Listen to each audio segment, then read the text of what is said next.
Welcome to Let Me Fix This. Enjoy the video. You'll start by confirming admin rights and having your password or PIN ready. That saves time. Open Settings, then Accounts, then Sign-in options so you land on lock settings quickly. Once there, look for Dynamic Lock and Require Sign-in options. These control auto-lock behavior. Make sure Windows is up to date because some settings move after updates. If your machine is company-managed, note policies may override changes, so plan to contact IT if needed.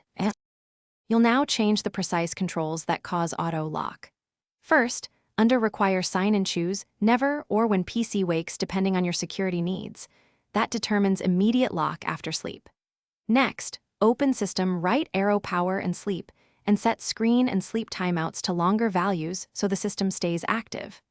If Dynamic Lock is enabled and paired phone is unreliable, disable it because Bluetooth dropouts trigger locks. Make sure to apply and test each change immediately to verify behavior.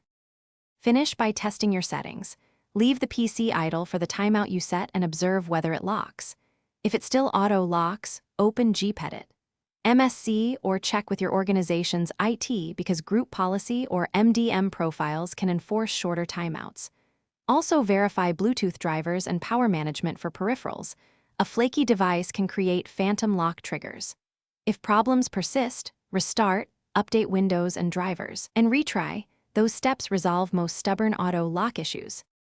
Thanks for watching. If you found this helpful, don't forget to like and subscribe.